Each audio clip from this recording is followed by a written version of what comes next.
religioso abandonado por Dios. Un título que suena extraño porque en otro sentido sabemos que Dios no abandona en realidad a nadie, pero ¿qué significaría esa frase, esa palabra más bien, ese antropomorfismo al decir que Dios abandonó a alguien y que abandonó a alguien que era un religioso, más que un religioso, un miembro del considerado pueblo escogido, del pueblo de Dios? Vamos a leer el libro de los Hechos. Si es tan amable de acompañarme en el capítulo 7, de los versos 38 al 48, para que entre otras cosas podamos responder a qué significa ese título de que el religioso fue abandonado por Dios. En Hechos, capítulo 7, a partir del verso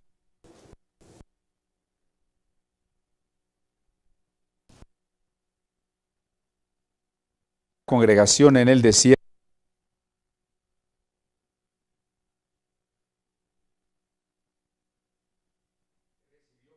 de vida darnos, al cual nuestros padres no quisieron obedecer, sino que le desecharon y en sus corazones se volvieron a Egipto.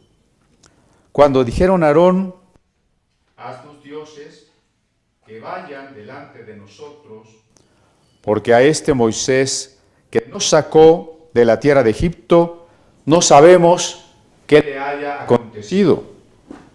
Entonces hicieron un becerro y ofrecieron al ídolo, y en las obras de sus manos se regocijaron. Y Dios se apartó y los entregó. Ahí está la frase. Y Dios se apartó y los entregó a que rindiesen culto al ejército del cielo, como está escrito en el libro de los profetas: ¿acaso me ofrecisteis víctimas y sacrificios en el desierto por 40 años, casa de Israel? Antes bien llevasteis el tabernáculo de Moloc y la estrella de vuestro dios Renfán, figuras que os hicisteis para adorarlas. Os transportaré pues más allá de Babilonia. Tuvieron nuestros padres el tabernáculo del testimonio en el desierto, como había ordenado Dios, cuando dijo a Moisés que lo hiciese conforme al modelo que había visto, el cual, recibido a su vez por nuestros padres, lo introdujeron con Josué al tomar posesión de la tierra de los gentiles, a los cuales Dios arrojó de la presencia de nuestros padres hasta los días de David. Este halló gracia delante de Dios y pidió proveer tabernáculo para el Dios de Jacob, mas Salomón le edificó casa. Si bien el Altísimo no habita en templos hechos de mano, como dice el profeta: el cielo es mi trono y la tierra el estrado de mis pies, ¿qué casa me edificaréis?, dice el Señor. Muy bien. En el verso 38, que ya habíamos comentado en parte, Moisés le comunicó al pueblo las palabras de la vida, palabras de vida. ¿Quién le dio a Moisés esas palabras de vida? El ángel que habló con él en el monte Sinaí.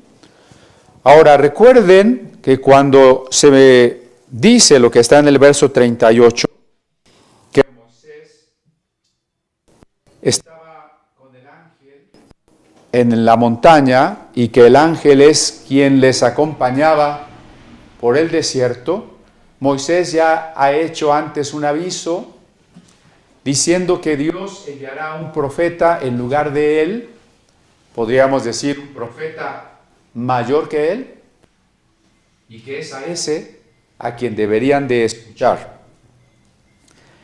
Así que pongámonos en el momento de Esteban, y lo que Esteban le está diciendo a esas personas, lo que esas personas están comprendiendo de alguna manera y por eso se enojan, es que ese profeta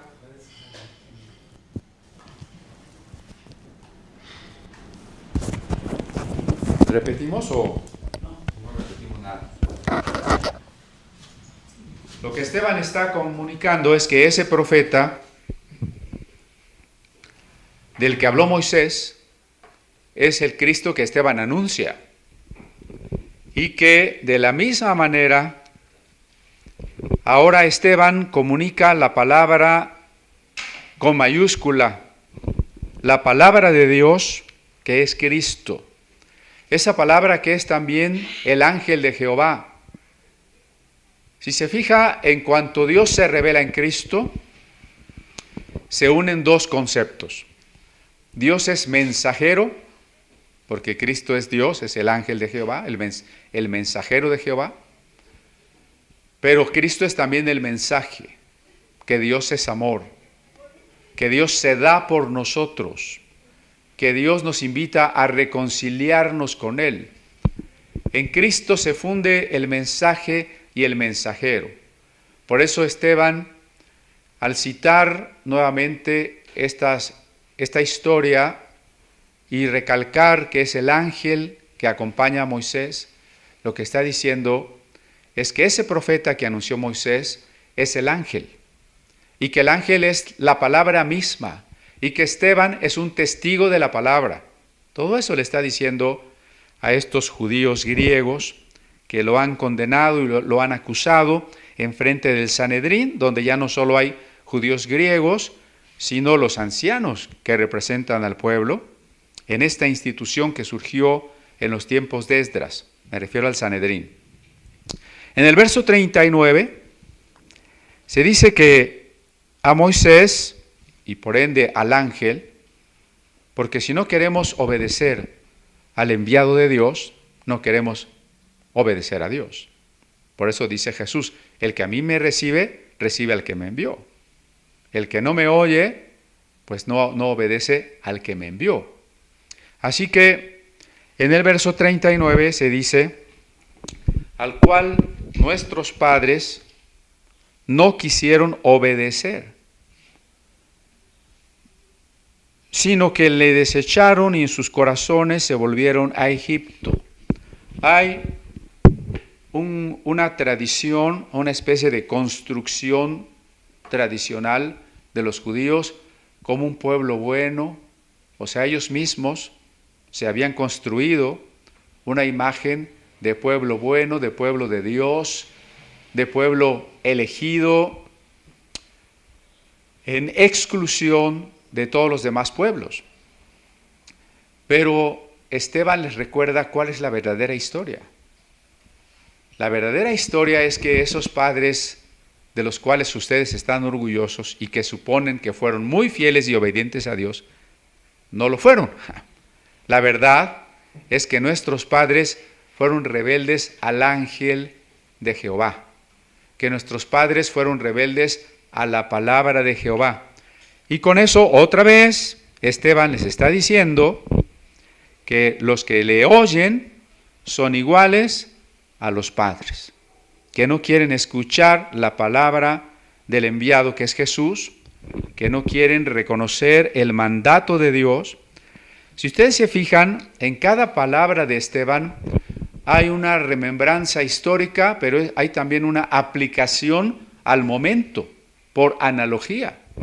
Y cuando dice en el verso 39 que los padres desecharon en sus corazones la palabra de Dios, desecharon al ángel de Dios, se volvieron a Egipto.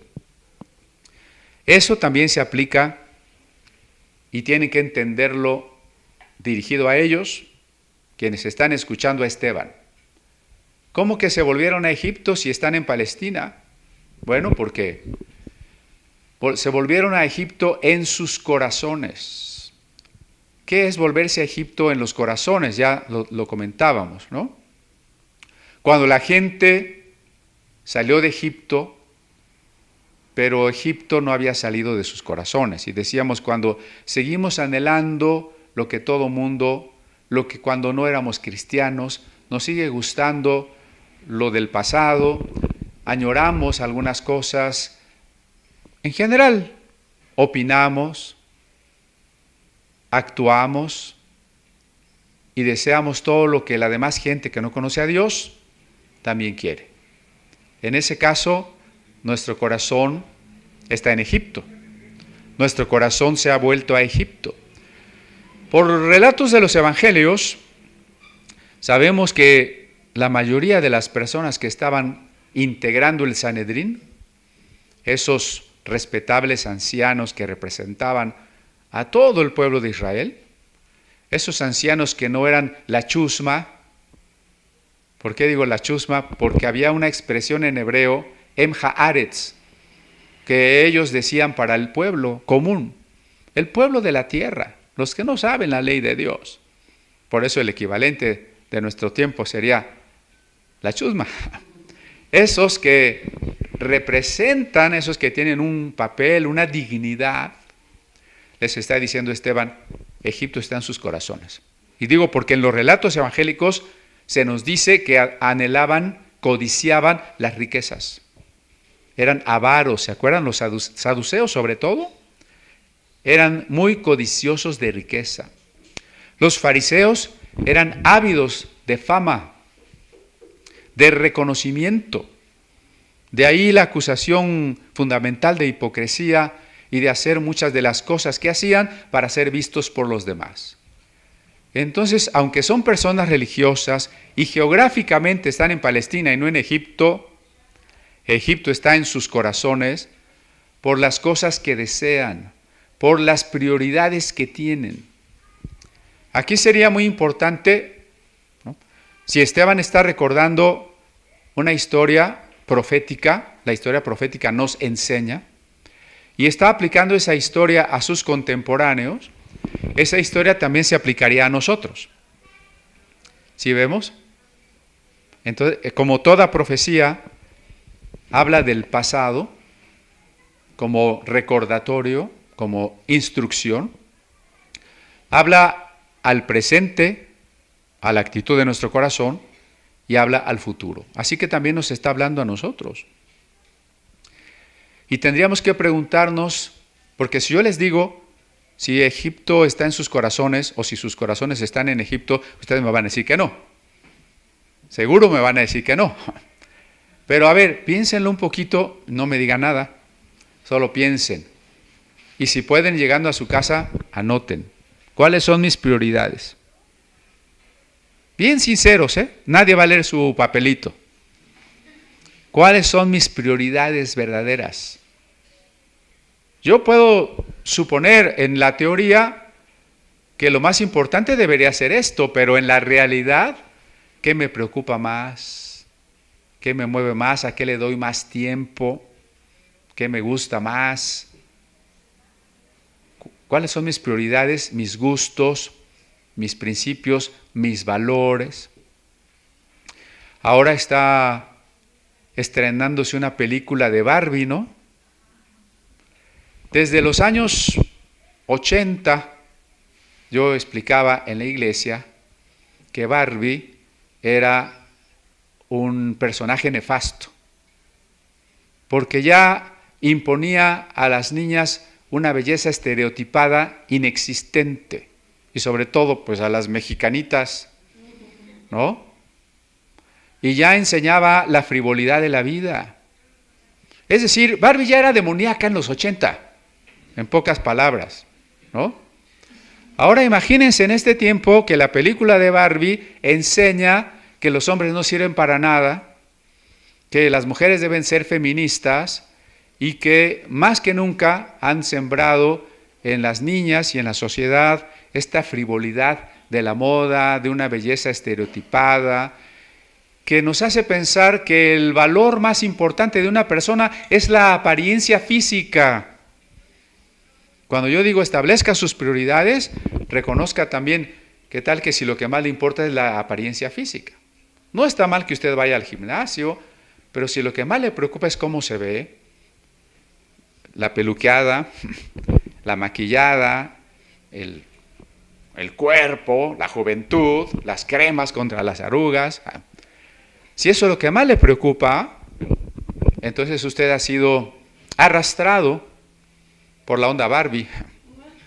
Y usted vio en las fotografías que iban adultos masculinos disfrazados de Barbie. ¿Se dan cuenta del nivel de idiotez que vive nuestra sociedad? Nuestra sociedad está viviendo un nivel de idiotez. Entonces, ¿está Egipto en nuestros corazones? Decía yo, nos gustan las mismas cosas. Si a usted le gustan las mismas películas que a todo mundo, Egipto está en su corazón. Si usted no tiene un discernimiento para distinguir las películas buenas de las malas, y cada vez son más malas, Egipto está en su corazón, ¿no? Bueno, entonces Esteban le está haciendo ver a esas personas lo que no quieren reconocer. Ustedes no escuchan al mensajero de Dios, no reconocieron al Mesías, no son obedientes a la palabra de Dios. Egipto está en sus corazones. Ustedes aman el mundo, aman el dinero, aman la fama, aman el poder. Y entonces, cuando la gente no quiso oír la voz de Dios, dijeron a Aarón, haznos dioses que vayan delante de nosotros, porque a este Moisés que nos sacó de la tierra de Egipto, no sabemos qué le haya acontecido. Si usted pone atención, verá que el problema fundamental aquí es lo que cantábamos hace un momento respecto de Tomás. Tomás no podía creer que Jesús había resucitado porque Tomás no lo había visto resucitado. El problema del verso 40 es la invisibilidad. Hay un Moisés que nos sacó de Egipto, pero no lo vemos. Ya no sabemos dónde está, no sabemos qué pasó con él. Y él nos habla de un Dios al que no vemos. ¿Cómo vamos a confiar en lo que no vemos? Esa es una pregunta que tendría nuestra época, que confía solo en lo tangible, en lo inmediato, en lo que le brinda placer, en lo que le brinda seguridad económica. Nuestro tiempo es un tiempo de confianza en lo que se ve. Claramente la carta a los Hebreos dice, pero las cosas que se ven son temporales. Nuestra época está confiando en lo temporal. Y por eso la prioridad es lo físico. Decía yo, por ejemplo, el cuerpo, y no solo lo que decía yo de cultivar el cuerpo, arreglar el cuerpo, estas tendencias a tatuarse, a hacerse intervenciones del cuerpo, a hacerse transhumanos, haciéndose implantes de tipo robótico, informático, esta esperanza de la ciencia para hacer al hombre más que hombre, pues es un culto a lo que se ve, una imposibilidad de confiar en lo que no se ve. No pueden confiar en lo que no se ve, porque no han entendido que lo que no se ve es eterno, que los valores, valga la redundancia, más valiosos no se tocan. Lo más valioso no son las joyas, el dinero, las monedas, los bienes inmuebles, las propiedades, no son lo más valioso. Lo más valioso es lo que no se ve. Lo más valioso es la justicia, la humildad, la sabiduría, la verdad, la santidad, el amor. Me decía esta semana, me preguntaba a alguien si teníamos reconocimiento oficial en los estudios que impartimos. Y bueno, entre otras cosas, yo le contestaba, ¿qué es lo que más nos interesa cuando estudiamos acerca de temas que se relacionan con la vida eterna? No un papelito, sino el conocimiento, la verdad. Yo recuerdo que en la preparatoria que nos preguntaban qué carrera íbamos a seguir, la mayoría pensaba en una carrera que le diera dinero. Los jóvenes escogían una carrera que les dejara dinero. Yo decía, es que eso no tiene importancia, tenemos que escoger una carrera en la que podamos servir a Dios. ¿Sí? Bueno, si le da dinero, pues ya será un añadido, pero tiene que haber otras razones, otras prioridades, pero la gente no está acostumbrada a aceptar, a creer en el sentido de la fe en lo que no ve. Les comentaba que por allá debe haber sido del tercer o cuarto año de primaria, mis compañeritos del salón me acusaban y decían, es que los protestantes oran con la pared. ¿Por qué me decían eso? Pues porque no tenemos imágenes. Y ellos lo reducían a que hablábamos con la pared. ¿Ven? O sea, la dificultad para concebir un Dios que no puede estar limitado a una figura, ni limitado a la materialidad. Entonces estas personas dijeron, ese Dios no lo vemos, a ese Moisés no lo vemos, a Aarón, haznos un Dios concreto, tangible, visible, real, entre comillas, real para ellos. Y entonces Aarón, muy obediente, pero no a Dios, le dijo a la gente, traigan ofrenda. La gente no solo está dispuesta a ofrendar para Dios, a veces está más dispuesta a ofrendar para otras cosas. ¿Sabe usted cuánto le cuesta un curso de superación personal? Un curso sobre excelencia, sobre liderazgo. ¿Sabe cuánto le cuesta? Un curso de neurolingüística le cuesta miles de pesos. Un curso para volverse un ser evolucionado en la dianética, en la cienciología, le cuesta miles de pesos.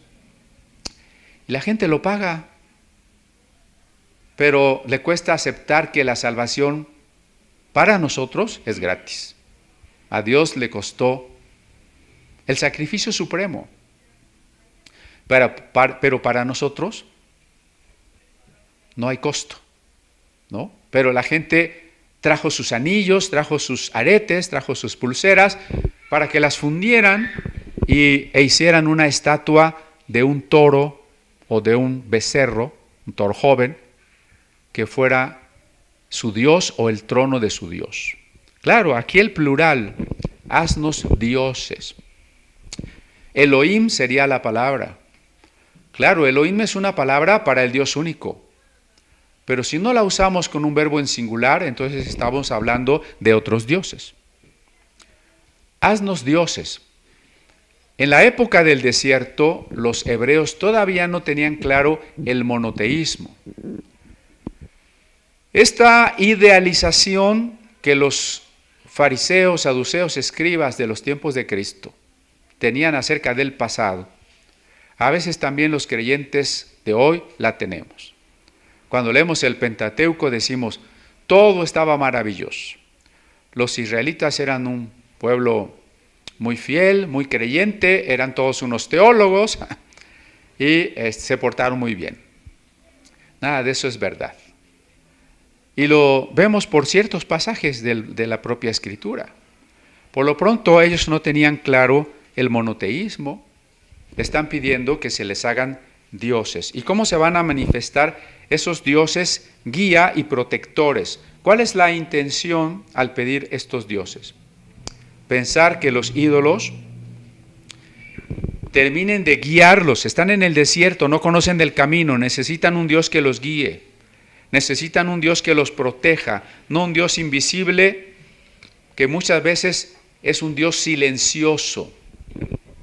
Tal vez usted esté pasando por una etapa de su vida que podemos llamar del silencio divino. Si no ahora, seguramente ha pasado un tiempo donde Dios no le contesta. Usted no siente que le contesta. Usted no siente que Dios le oye. Usted no siente que Dios resuelva ningún problema. ¿Ha tenido alguna vez la experiencia del silencio divino? Los salmos están llenos de esas expresiones, a veces casi desesperadas, ¿no?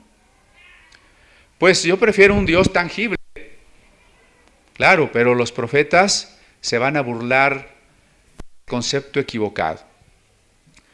Le van a decir, y esto está hasta en un libro apócrifo, como el libro de Sabiduría o el libro de Baruch. ¿Cómo le pides a una estatua que no camina que te guarde mientras te vas de viaje? ¿Cómo le pides a una estatua que no tiene vida que bendiga tu vida? ¿No? Y ese tipo de burlas hacen los profetas para estas personas que están pidiendo dioses tangibles en la suposición de que a un becerro que hay que cargarlo es el becerro que nos va a guiar. A un becerro que hay que cuidar y desempolvar es el becerro que nos va a proteger. Este es el absurdo de las imágenes. Y luego de repente venía una persona que siempre quería discutir conmigo si había que venerar o no a las imágenes. El problema de las imágenes es, primero, que ¿para qué necesitamos seres menores cuando Cristo es el único mediador, nuestro Señor resucitado, que está en nosotros y entre nosotros? No necesitamos. Y ninguna imagen tiene vida, y ninguna persona que haya sido cristiano, creyente, santo, si quieren, que ya ha muerto, es ahora omnipresente ni omnisciente. Así que ni está con nosotros, ni nos puede oír, ¿no? Para acabar pronto. Pero bueno, entonces los judíos del tiempo de Esteban también tienen sus propios ídolos. El becerro de oro es el ídolo de los judíos que escuchan a Esteban. Y es el ídolo de nuestro tiempo. Ya en la tradición, incluso en algunos términos o ámbitos seculares, cualquiera entiende lo que significa el becerro de oro. Es ya como una figura que claramente para todos alude al deseo de la riqueza. Nuestro tiempo es un tiempo que adora al becerro de oro. Las bolsas de valores. La depresión de 1929 se debió a que todo mundo se sintió experto en inversiones y compró y después lo perdió todo, ¿no? El deseo de la riqueza ha motivado a las bolsas de valores desde su existencia, a todo el sistema financiero mundial, al sistema bancario, al sistema empresarial, a los principios administrativos, a la educación de los que van a gobernar, a los que son políticos corruptos. Dinero, ganancia, utilidad. Eso es lo que mueve al mundo. La gente cuida su dinero. Hay cosas que cuida menos que su dinero. Su tiempo, su salud, su vida eterna. Pero su dinero, cuidado. El dinero, ese sí es para cuidarse, ¿no? Entonces, este becerro de oro era el becerro de oro del Sanedrín. Y es el becerro de oro de nuestro tiempo. Y yo les insistía que el otro Dios que aunado al becerro de oro se adora en este tiempo es el placer. El placer inmediato, el placer por sobre todas las cosas.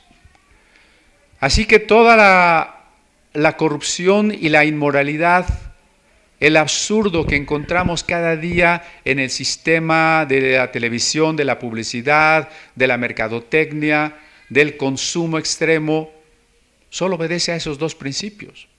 ¿Por qué la gente acepta lo que le dicen? ¿Por qué la gente quiere comprar y comprar y comprar? Porque quiere placer, quiere divertirse ahora. Los jóvenes no van a esperar a casarse para tener relaciones sexuales, hay que disfrutarlas ahora. Los jóvenes no van a esperar a alcanzar la felicidad por medio del forjar un carácter. No, la felicidad se alcanza consumiendo drogas que simulan los neurotransmisores de agrado que nuestro cerebro podría producir de manera natural, pero no quiero esperar que mi cerebro los produzca, que me los produzca la droga. ¿Por qué quiero el último teléfono ahora, los últimos tenis ahora, la mejor computadora ahora, el viaje ahora, el mejor vestido ahora, el carro último modelo ahora, todo es ahora? Por eso este sistema funciona con el crédito, ¿no? Tú quieres las cosas ahora, pues cómpratelas ahora, llévatelas ahora, luego me pagas. Y claro, ese luego me pagas nos lleva al otro ídolo, al de la ganancia, porque por 100 pesos el banco le da 10 centavos, pero si el banco se los prestó, entonces por cada 100 pesos usted le paga 50 o 60, ¿no? Placer y ganancia, placer y ganancia. Ese es nuestro becerro de oro. Y nosotros como creyentes tenemos que estar muy alerta de no estar adorando al becerro de oro, de no estar dando nuestras joyas para construir un becerro de oro. Entonces el problema es que estas personas que no saben qué le pasó a Moisés, desconocen la tarea y el destino del profeta. ¿Cuál es la tarea del profeta? Traernos la palabra de Dios. ¿Y cuál es el destino o la meta a la que tiene que llegar el profeta? Cumplir la vocación que Dios le ha encomendado. Entonces, cuando ellos no ven a Moisés, se olvidan que Moisés está recibiendo las palabras de Dios. Y piensan que Moisés no va a cumplir su propósito de traer esas palabras de Dios. Desconocen. En el verso 41, hicieron el becerro y ofrecieron sacrificio al ídolo, y en las obras de sus manos se regocijaron. Fíjense la frase, en las obras de sus manos se regocijaron. ¿En qué nos vamos a regocijar? De acuerdo con el relato de Éxodo 32, el regocijo consistía en una liturgia, en un culto a ese becerro, sacrificios, banquete, música y cantos y orgía. Ese era el regocijo. Las personas están buscando la alegría. Nosotros sabemos que la alegría verdadera es aquel gozo que permanece bajo cualquier circunstancia agradable o adversa, porque esa alegría es resultado de la comunión amorosa con Dios. Así como tenemos la sensación de agrado, de deleite, cuando las personas que amamos están con nosotros, el gozo y la paz no son más que el resultado natural de la comunión amorosa con Dios. Cuando usted está en plena entrega y comunión amorosa con Dios, usted siente esa paz que es como el silencio amoroso. Usted siente esa alegría sobrenatural. La alegría sobrenatural no puede ser fabricada. No puede ser fabricada porque conseguí algo que yo quería. Ay, fíjate que me acabo de comprar esto que yo quería. Sí, te va a dar una cierta alegría durante un ratito y después eso ya no te llena, ¿no? La prueba es que mucha gente, aunque tenga abundancia económica, vive en depresión o se suicida, aun siendo famoso y rico. La alegría no se puede fabricar.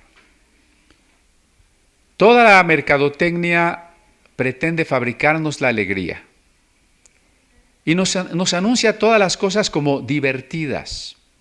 Parece que el valor más alto hoy es divertido, que sea nuevo y que sea divertido, suficiente para que todas las personas lo quieran comprar, ¿no?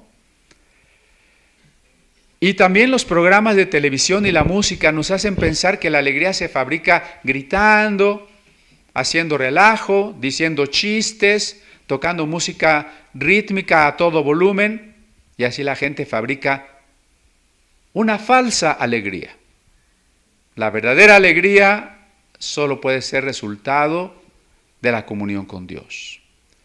Pero la gente se regocijó con un regocijo no duradero, no profundo, ni siquiera sano, más bien destructivo, porque desconoció lo que Dios le estaba pidiendo.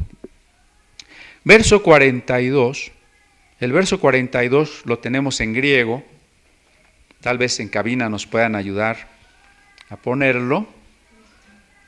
Solo voy a leer un pedacito que es la primera frase y que dice así: Estrebsen te oceos que paradoken aftus latrevin distratia tu uranú. ¿Qué diría? Estrebsen teotheos, y Dios los abandonó. Dios los abandonó. Que paredoken, y los entregó aftus a ellos, latrevin, a rendir culto, de la raíz latría, culto, distratía, el ejército, estratía, de donde viene estrategia, tu uranú, Urano es el cielo. Dios los abandonó y los entregó para que adoraran a todo el ejército del cielo. Ciertamente el Dios principal, que a veces era el sol, a veces la estrella Venus, implicaba que además adoraban a todo el ejército del cielo.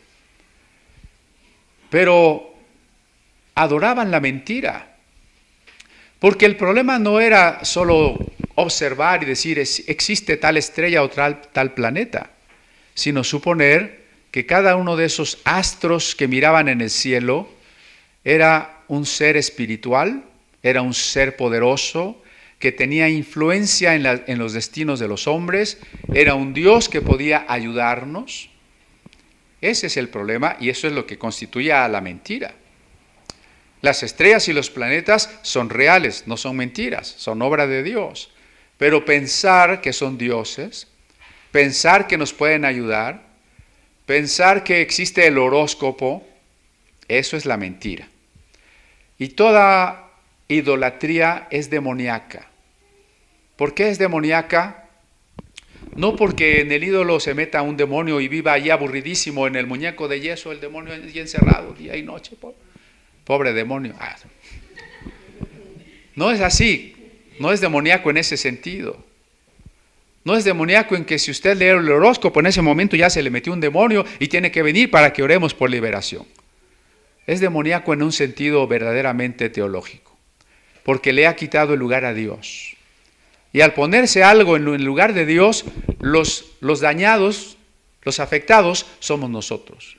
Somos nosotros porque empezamos a poner la fe en una mentira, en algo que no existe, en algo que cuando necesitamos ayuda no nos va a ayudar.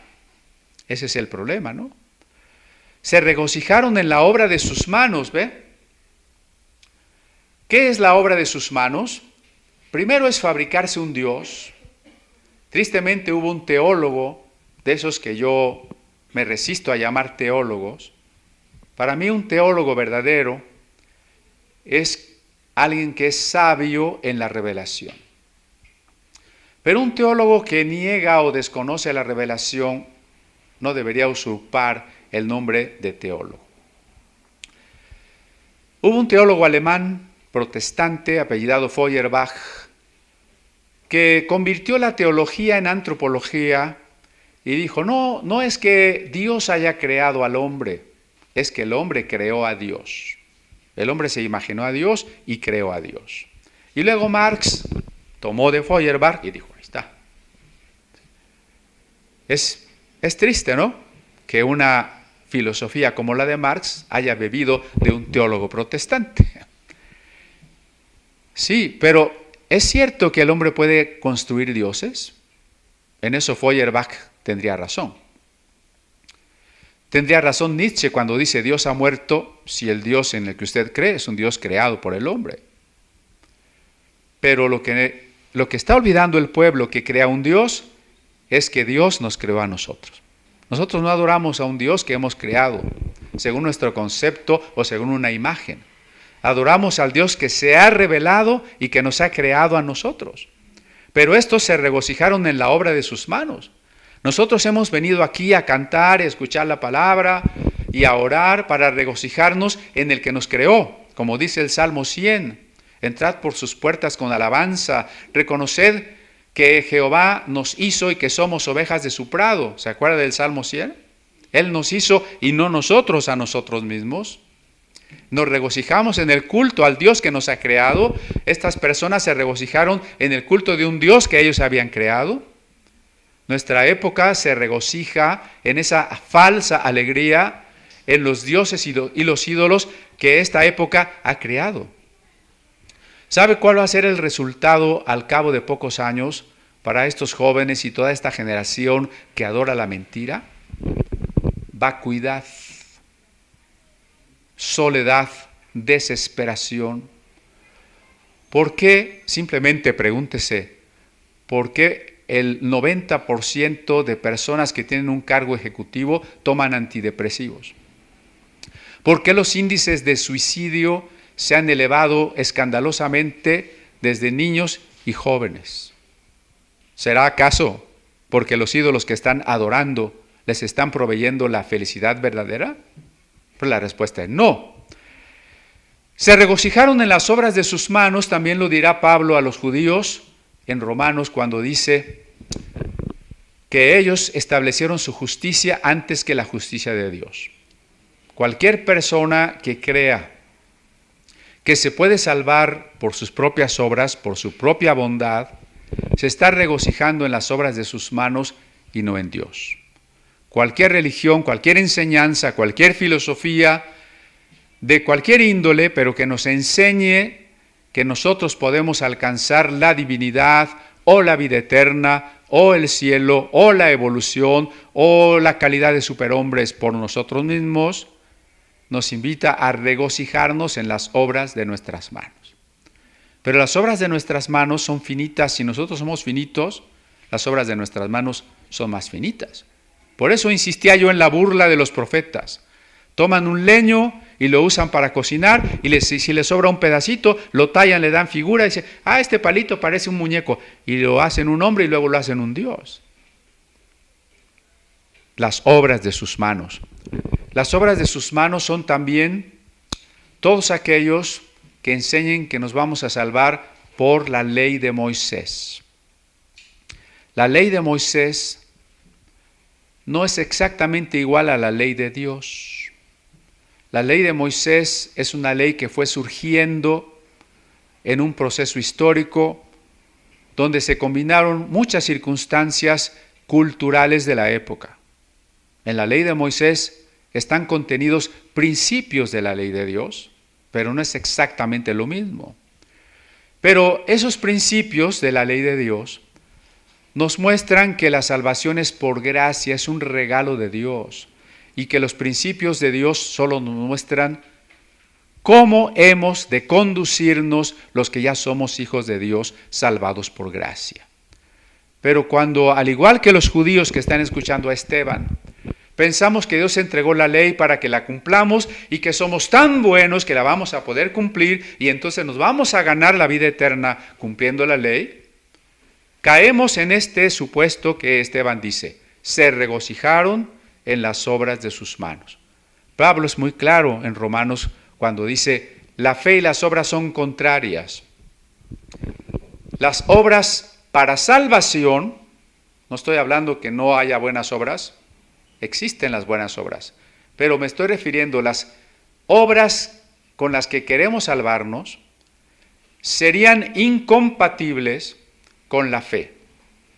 ¿Por qué?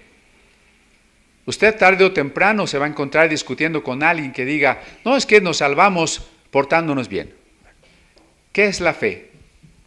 La fe es aceptar que Jesús murió por mí y me perdonó y me dio vida eterna. Eso es la fe. Por tanto, la fe reconoce lo que hace Dios. Y la ley es pensar que yo la cumplo y como yo la cumplo, yo merezco el cielo. Por eso son incompatibles. Porque a fin de cuentas la pregunta es, ¿cómo recibiste la vida eterna? ¿Por el esfuerzo que tú hiciste guardando la ley o porque Cristo murió por ti? Las dos cosas no se pueden. Es una de dos, ¿sí? La fe es incompatible con las obras que pretenden merecer la salvación. Y por eso Esteban les está diciendo, ellos adoraron ídolos, ustedes tienen su corazón en Egipto y ustedes están confiando en salvarse por sus propias obras. Bueno, cada vez que yo pienso más en lo que Esteban dice, me doy cuenta de dos cosas. Primera, que cuando alguien predica porque conoce la Escritura dice cosas muy profundas, ¿no? Y la segunda, que cómo nos iban a enojar lo que lo estaban oyendo. ¿Sí?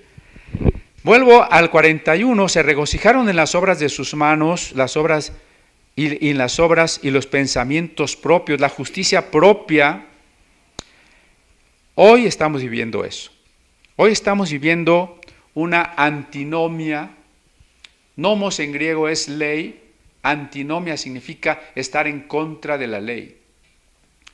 Cuando la gente de nuestro tiempo dice, no hay valores, no hay ley de Dios, no te dejes imponer por esos que creen en la Biblia, no creas en la Biblia, las personas están negando, rechazando la verdadera ley. Por eso le llamo una antinomia. ¿Y qué están poniendo en lugar de? ¿Qué están construyendo como si fuera una ley? Sus propias pasiones. Los casos más claros son cuando un hombre disfrazado de mujer es apoyado por las leyes para que nosotros estemos obligados a creer y a suponer y a decir que es una mujer. Y si no, nos vamos a la cárcel y nos cobran multas y demás, ¿no? Entonces ya no hay ley. Ahora la ley son las pasiones, pero las pasiones son aquellas cosas que nos arrastran. Entonces ahí también hay una diferencia. Así como hay una diferencia entre la fe y las obras, hay una diferencia entre el amor y las pasiones. El amor se decide, el amor es una decisión, valga la redundancia, voluntaria y racional y voluntaria. Las pasiones son irracionales porque son fuerzas que nos arrastran y nuestra voluntad queda doblegada, queda debilitada, inclinada ante la pasión. Esto que está diciendo Esteban lo retomará Pablo.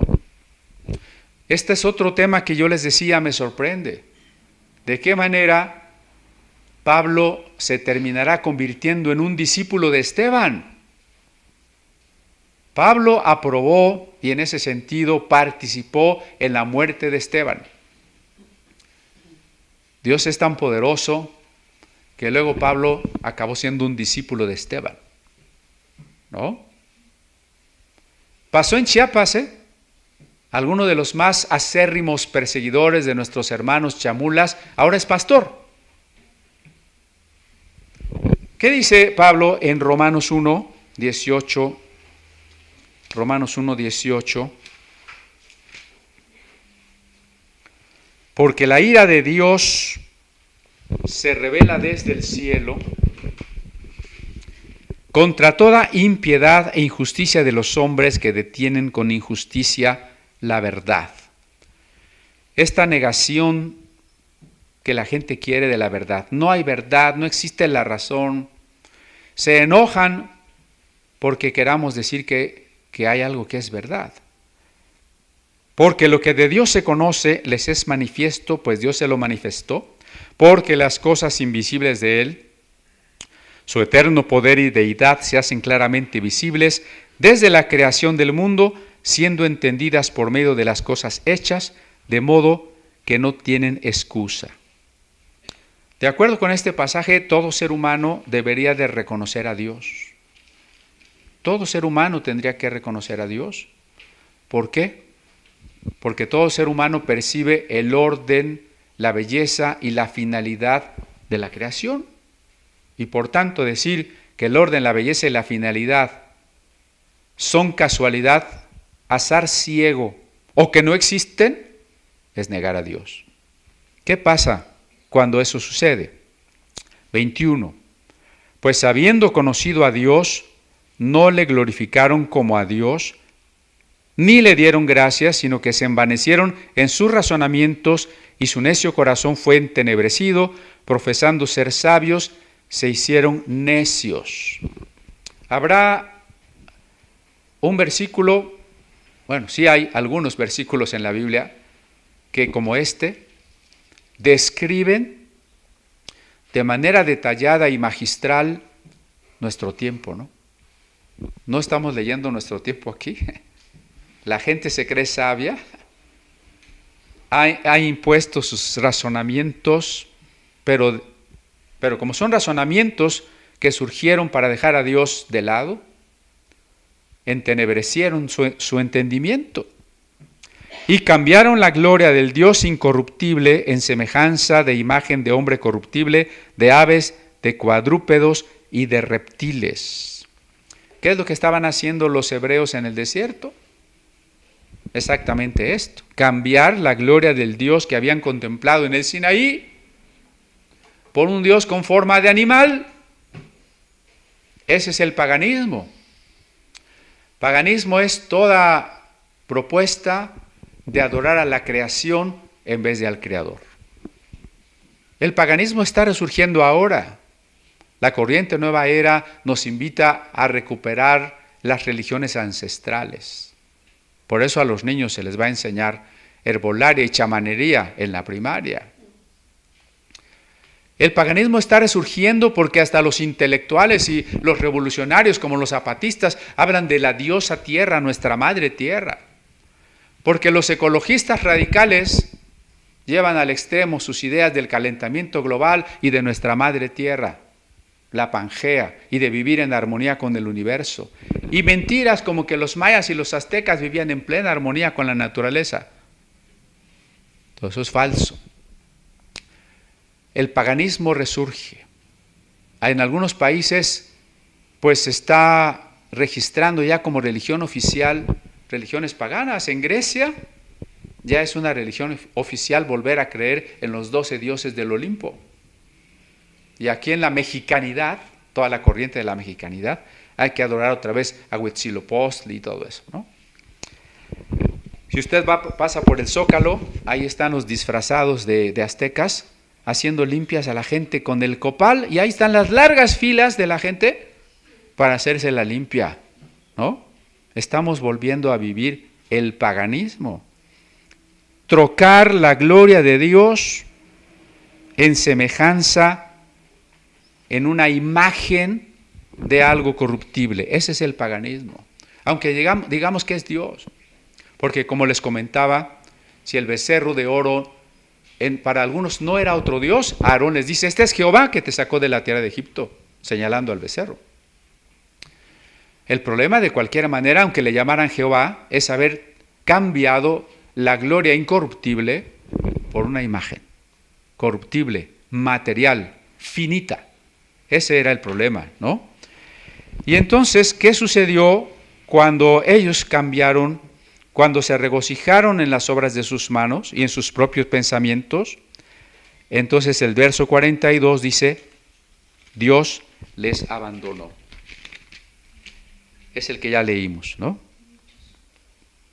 Y Dios se apartó. Dije que este es un antropomorfismo porque Dios es omnipresente y a pesar de nuestro pecado, Dios nunca nos deja. Pero lo que está aludiendo aquí es en realidad lo que los hombres viven como consecuencia de ignorar a Dios. En un sentido filosófico, teológico, quien se aparta de Dios somos nosotros. Pero en un sentido práctico, la gente no conoce a Dios, está lejos de Dios, así lo decimos, porque nos referimos a las consecuencias de la falta de comunión con Dios, ¿no? Entonces, Dios se apartó y los entregó a que rindieran culto a todo el ejército del cielo. ¿Puede regresar conmigo a Romanos 1? Pero ahora vamos a leer a partir del verso 24. Por lo cual Dios también los entregó. ¿Ven que es la misma frase? ¿Por qué le digo que Pablo era discípulo de Esteban? El primer capítulo de la carta a los Romanos está diciendo lo mismo que predicó Esteban en su último discurso. Como ellos cambiaron la gloria de Dios, Dios los entregó a la inmundicia en la concupiscencia de sus corazones. Esto que estoy diciendo, ahora el deseo y la pasión se ha convertido en la ley. Dios los entregó a la inmundicia. De modo que deshonraron entre sí sus propios cuerpos. No deja de sorprender que haya pastores y teólogos que defienden la ideología de género, cuando aquí es muy claro que eso es resultado de una distorsión del entendimiento, consecuencia a su vez de haber abandonado a Dios. Ya que cambiaron la verdad por la mentira, honrando y dando culto a las criaturas antes que al Creador, ese es el paganismo que definimos, ¿no? Honrar a las criaturas antes que al Creador, el cual es bendito por los siglos, amén. Por esto Dios los entregó a pasiones vergonzosas. ¿Se acuerdan de textos como el de "y Dios endureció el corazón de Faraón"? Y muchos tienen la duda, bueno, entonces, ¿quién fue el culpable, Faraón o Dios? Esto está en la misma línea. Cuando Dios endurece nuestro corazón o nos abandona, cuando previamente nosotros hemos decidido que no queremos nada con Dios. No culpe a Dios de nada malo. Dios es santo, Él no hace nada malo. Dios los entregó a pasiones vergonzosas, pues aún sus mujeres cambiaron el uso natural por el que es contra naturaleza. Alguien decía, diciendo que la Biblia había que interpretarla según la época y que la Biblia no condenaba la homosexualidad, que incluso esa palabra ni estaba en la Biblia. Pues esa palabra no está en la Biblia porque la inventaron después y suena no tan fea como las que están en la Biblia. El uso natural de la mujer fue cambiado contra la naturaleza. Se le llama pecados contra la naturaleza, ¿no? La relación entre dos mujeres. De igual modo, también los hombres, dejando el uso natural de la mujer, eso era natural, casarse, enamorarse un hombre de una mujer era natural, dejaron eso, se encendieron en su lascivia unos con otros. Ahí están las pasiones, ¿no? Lo que arrastra la lascivia, eso que ellos dicen, pero es amor y Dios es amor y entonces todo amor es válido. Aquí dice, no es amor, es lascivia encendida. Es pasión que arrastra, cometiendo hechos vergonzosos hombres con hombres. Más claro, no puede estar. Que nadie les venga a decir que en la Biblia no se dice que esto sea pecado.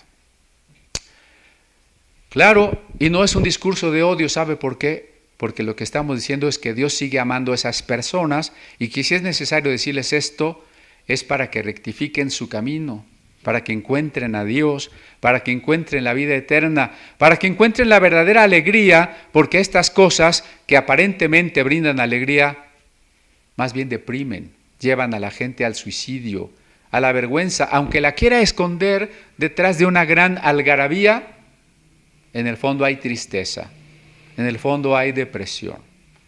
Si nosotros tenemos que decir que lo malo sigue siendo malo, es precisamente para que las personas no pierdan el rumbo, para que no pierdan el faro. Yo le decía a un pastor que defendía esas posturas equivocadas, la gente que te crea y que no reconozca que su pecado es pecado, la estás mandando al infierno, ¿no? ¿Por qué? Porque tenemos que reconocer que el pecado es pecado. Pero cuando no queremos, dice, aquí lo relata como Dios les abandonó a sus pasiones. Dios les abandonó al absurdo. Si algo define nuestra época, nuestro tiempo, es el absurdo. Y el absurdo no solo en el que quieren arrastrar a los niños, lo sorprendente es quienes están ya en la ola que arrastra todo proponiendo el absurdo. Los políticos, los pensadores, los padres, los maestros. ¿No tendrían que ser los políticos los primeros que hubieran detenido este embate? Al contrario, todos han incluido estas ideas en sus discursos electoreros porque quieren votos. Los pensadores, bueno, usted va a las librerías, los libros más novedosos, todos son para favorecer el relativismo y la inmoralidad. Los maestros, estos sindicatos tan combativos de maestros, no debieron ser los primeros en decir, ¿cómo vamos a enseñar a los niños irrealidades? ¿Fantasías? No, son los primeros. Los padres que han aceptado que se han dejado engañar. Voy a registrar a mi hijito y no le voy a poner si es hombre o mujer, que él decida cuando quiera. Las mamás que tienen un niño y que todavía ni cumple 2 años y ya lo están vistiendo de niña. Ahí está el absurdo de nuestro tiempo, ¿no? Así que lo que es condenable es que haya otra opinión. La gente no sería condenable si no fuera porque estamos diseñados para reconocer a Dios desde el principio. Lo acabamos de leer en Romanos, ¿no? Por medio de las cosas hechas, todos debimos haber reconocido a Dios. Por ahí hay una teología extrema que dice, el hombre nace en total depravación y no puede hacer nada bueno, no puede pensar nada bueno y no puede buscar a Dios. Si eso fuera cierto, ¿por qué el hombre es culpable de no reconocer a Dios? ¿Por qué es culpable de haber cambiado la gloria de Dios? ¿Por qué es culpable de haberse dejado arrastrar por sus pasiones? Esa doctrina no puede ser verdad. La verdad es que el hombre tendría que haber buscado a Dios. No estoy diciendo que el hombre por sí solo pudiera salvarse, que el hombre pudiera pagar la vida eterna. De ninguna manera es eso lo que estamos diciendo. Pero que el hombre fue creado con un hambre de Dios. El hombre tiene una necesidad de Dios. Su estructura espiritual no la puede borrar. Y por eso se va a la idolatría, porque no se puede quitar la necesidad espiritual, solo la enfoca donde no debe, pero la necesidad espiritual no puede desaparecer. ¿Me explico? Bien, entonces estamos en un mundo. ¿Qué significa el mundo? El sistema de injusticia y de locura que hoy predomina. Eso es el mundo. Cuando la Biblia habla de mundo, se había adelantado a todas las épocas, porque no quería decir solo tal o cual costumbre que no está en la iglesia, sino todo este sistema injusto, absurdo y de locura. Yo recuerdo que había una película por allá en tiempos de mi infancia que se llamaba El mundo está loco, loco. Pues el mundo está loco, loco. ¿Sí? Note usted lo que dice en el siguiente verso. Dios se apartó, los entregó a que rindiesen culto al ejército del cielo, como está escrito en el libro de los profetas. ¿Acaso me ofrecisteis víctimas y sacrificios en el desierto por 40 años, casa de Israel? Nos vamos a encontrar aquí con que el Pentateuco nos reúne varias perspectivas teológicas. La perspectiva sacerdotal de alrededor del 600 a.C. nos presentará una proyección hacia el pasado idealizada de lo que fue el templo de Salomón.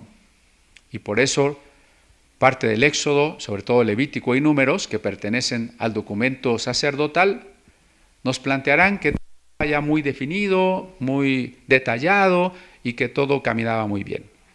Pero no así los textos yavistas ni los textos de los profetas. Usted se me queda viendo raro, como decía. Entonces, Números, ¿qué? Bueno, es el profeta Amós el que lo dice.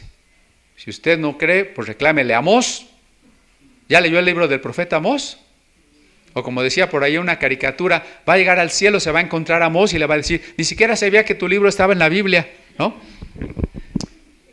El profeta Amós, citado aquí, dice, ¿acaso me ofrecisteis víctimas por 40 años?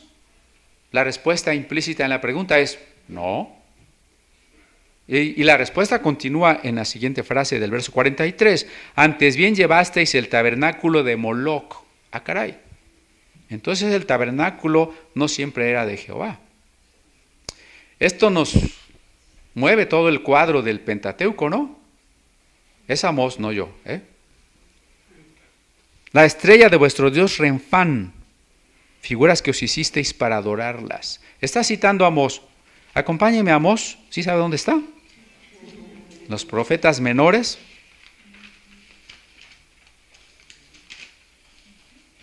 En Amós capítulo 5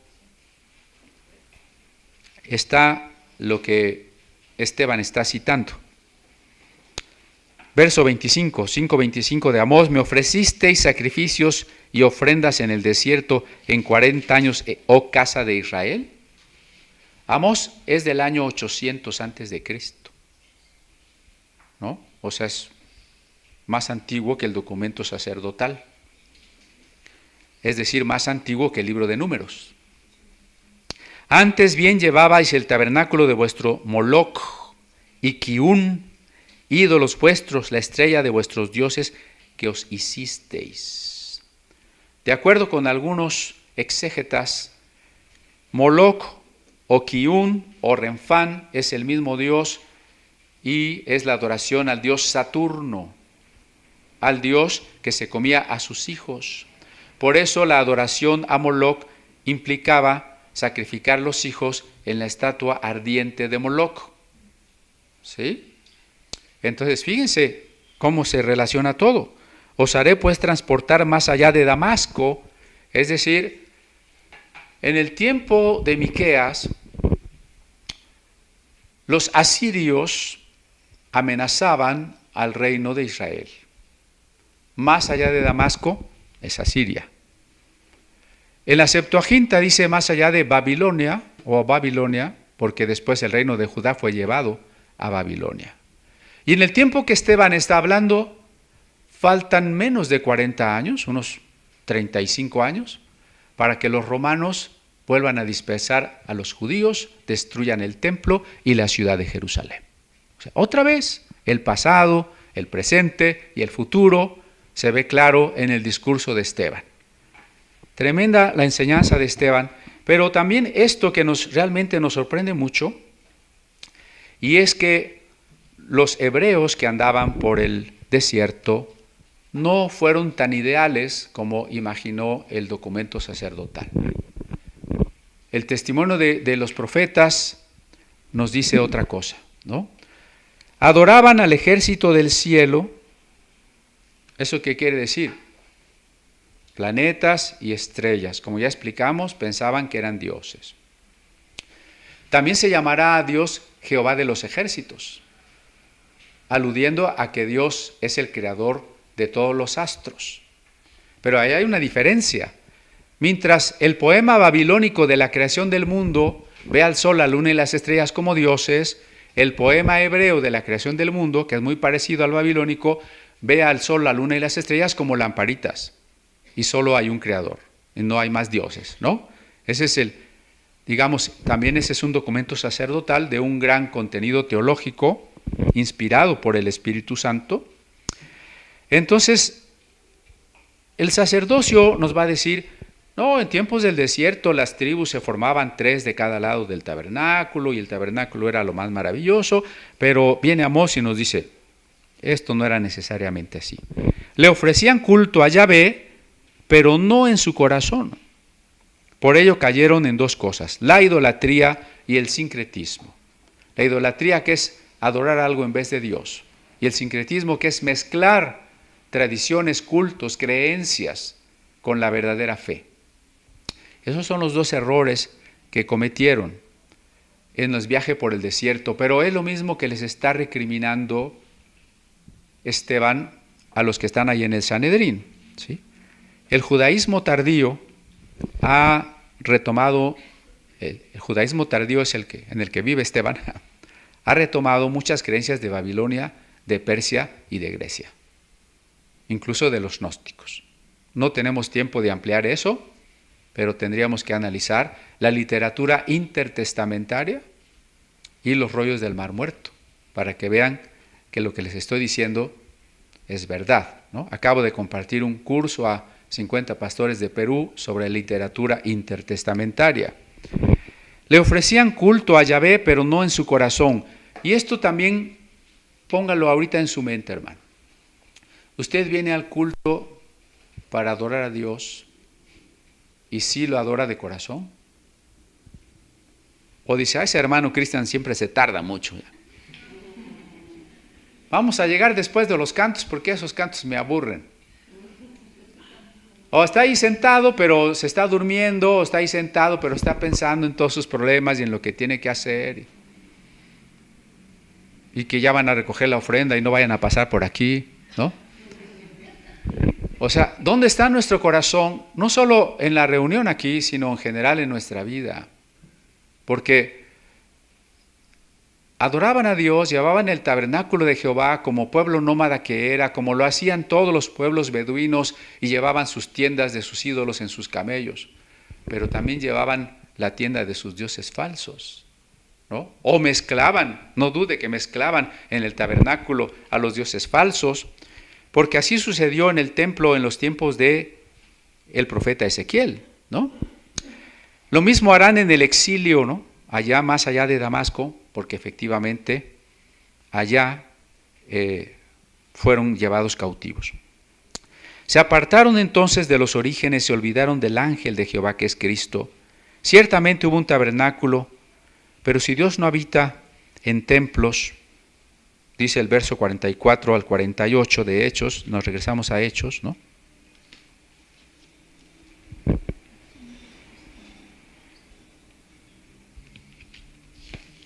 ¿Ya se regresó a Hechos?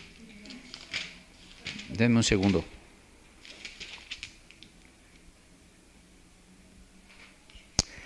Vamos a Ezequiel, para que diga, no nada más Amós opina eso, ¿no? ¿Qué dice Ezequiel en su capítulo 20?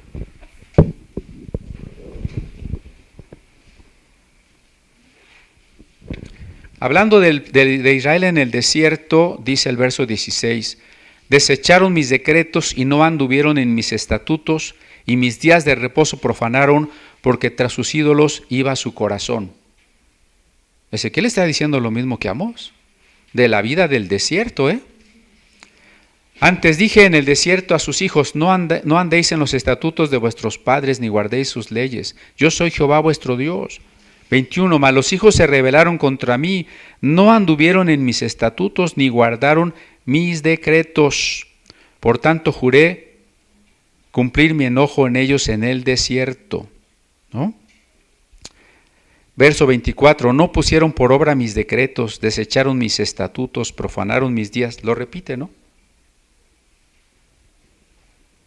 Por eso yo también les di estatutos que no eran buenos y decretos por los cuales no podrían vivir. No, hombre, Ezequiel, con razón los judíos en el año 100 después de Cristo discutían si Ezequiel debía ser aceptado en el canon o no. Le está pegando duro al Pentateuco, ¿no? Por tanto, hijo del hombre, habla a la casa de Israel y dile, así ha dicho el Señor, ¿no? El 31, ofreciendo vuestras ofrendas, haciendo pasar vuestros hijos por el fuego, os habéis contaminado con todos vuestros ídolos. Ese es el culto al dios Moloc. Todo el capítulo 20 de Ezequiel, que es bastante largo, habla del pecado de los padres en el desierto y de los pecados de los judíos en la tierra prometida. Por eso cuando Esteban está diciendo que Josué les dio la tierra y metieron el tabernáculo en la tierra y luego Salomón construyó un templo, está diciendo que a pesar de tener el templo, eran un pueblo rebelde, desobediente e idólatra. Si no mal recuerdo, el Salmo 78 también.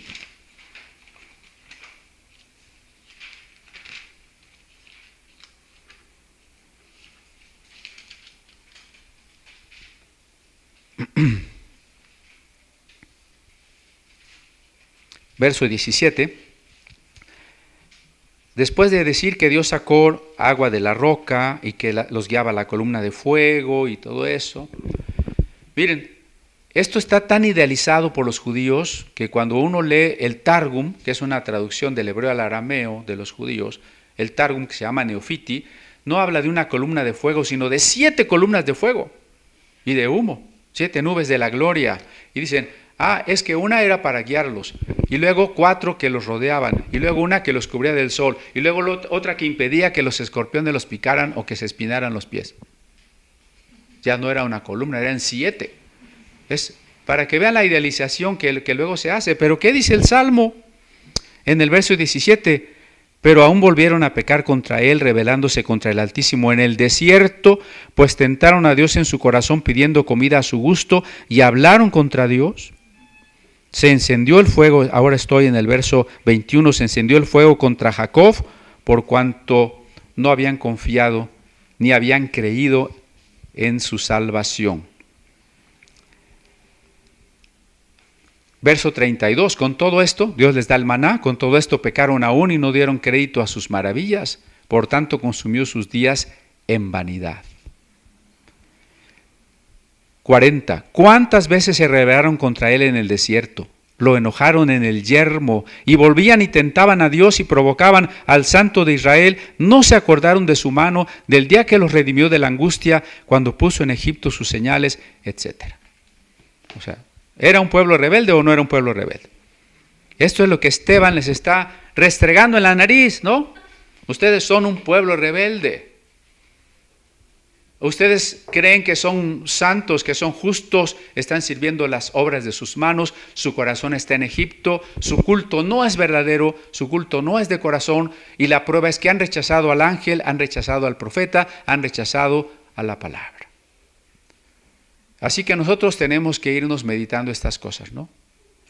Cuidado que no estemos en Egipto, cuidado que no estemos adorando la obra de nuestras manos, nuestros gustos, nuestras pasiones, prioridades y deseos que se ponen en el lugar que solo Dios debería tener, o venir y servir a Dios aquí en nuestra vida cotidiana, pero con un corazón que tiene a Dios y a la vez tiene un ídolo.